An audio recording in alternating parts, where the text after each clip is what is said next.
orthoPAC, hosted by Sam Dyer. Welcome to the orthoPAC, where we discuss up-to-date orthopedic topics for the busy clinician. I invite you to sit back and relax as I attempt to fill in the gaps between education, current events, and real-world practice. Today's guests are Truett Smith and Marc Katz. Both are PAs in North Carolina, and both are involved with the North Carolina Academy of PAs, which is also known as the NCAPA. Both are prior presidents of the NCAPA and have various roles associated with it. I'd like to welcome Truett and Marc. Thank you. Thank you. Glad to be here. Glad to have you.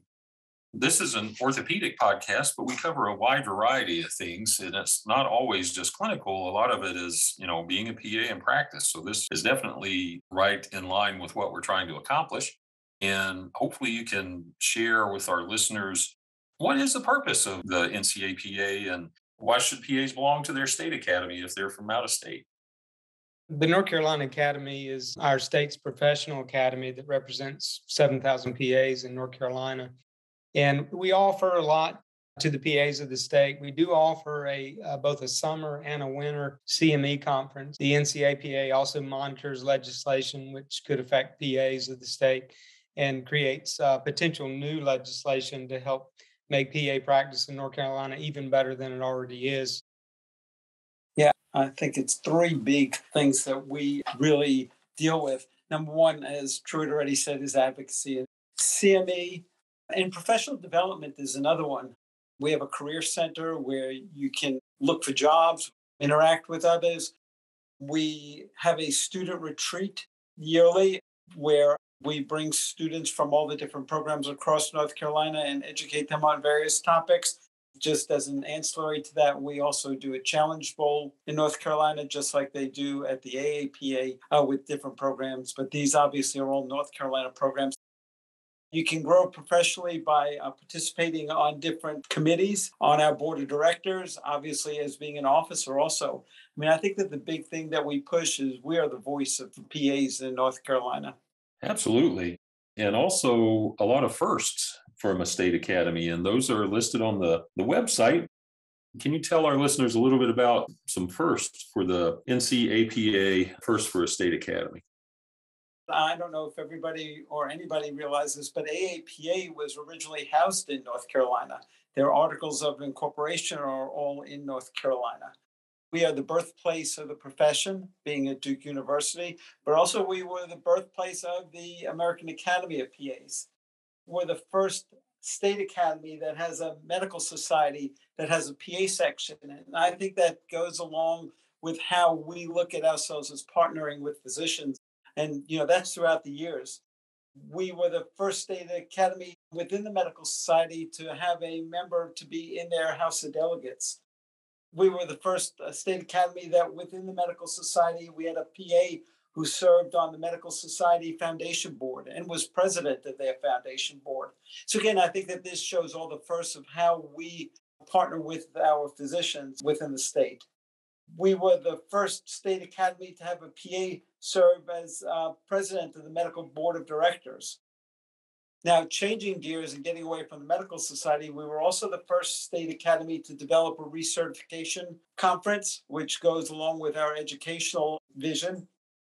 We were the first state academy to own and build our own building that's dedicated to the PA profession. That building, is named for Dr. Stead, the Eugene Stead Center for Physician Assistants. We were also the first PA to be a president of the medical board, or we continue to have a PA who serves on our medical board. And there was a physician assistant who was president of that for a year. And again, that was first across the country. We also have a unique situation in North Carolina where we have what's called the Medical Board Review Panel, where there are different organizations who send representatives and they interview people for the medical board. I think that this is the only state that has this, but we have a PA also who serves as chair of that review panel. So, we have a lot of firsts going on within our state. Oh, yeah, a lot of accomplishments. Of course, I'm biased, but I think it's awesome that the PAs are involved at the levels that they are. You guys had talked about continuing education a little bit. I wanted to talk about that. I'm intimately familiar with CME conferences and such with our organization. I want to talk about what the NCAPA does for their CME meetings. And please correct me if I'm wrong, but traditionally it's geared toward medical topics. And I'm just curious, what kinds of CME does the NCAPA offer? Is there any orthopedic content? I gravitate toward orthopedic topics. I know Katie Martinelli very well. And I also would like to talk a little bit about the refresher content. So we do offer two large conferences every year. So we have a summer conference, which definitely is medical based. It's a little more laid back. We do offer multiple workshops at that conference. And then we also offer a winter conference, which is a little bit more geared off of either recertification or initial certification. And we do use the PANRI blueprint to create content for that conference. And then what many people may not know is that we have an online platform that we've been using, I believe, 5 years now, around about 5 years, offering incredible topics that just about anything you may be looking for, content in most any specialty. And then also there are some professional leadership topics as well. And also, when you talk about orthopedic PAs, our summer conference, we have workshops. And I can't remember the years that we haven't done it, except the year that we had COVID and we weren't in person. But we have a joint injection workshop and we have a suturing workshop, which is obviously geared towards the general PA, but also definitely geared towards specifically orthopedic PAs. Also, you mentioned Katie. Katie still comes down and talks at our summer conference every year. We still claim Katie as one of ours in North Carolina, and she frequently does at least 2 lectures a year within our summer conference on orthopedic topics. Great stuff. Great stuff, guys. Well, if you're in need of some CME, there's the online content and the meetings for North Carolina folks. So take a look at it. And also online content, I guess non-members could access this content as well. Is that right? Absolutely. Okay, good, good. So everybody, I want you to check out the ncapa.org and look at their offerings. There's a lot of good stuff there. Changing gears a little bit, and this was a big part I wanted to talk about with you guys. Legislative advocacy. I know that's a big part of what state academies do. I'd like to talk a little bit about what does the NCAPA do for PAs as far as the advocacy, and are there other organizations that the NCAPA affiliates with to better the practice of PAs?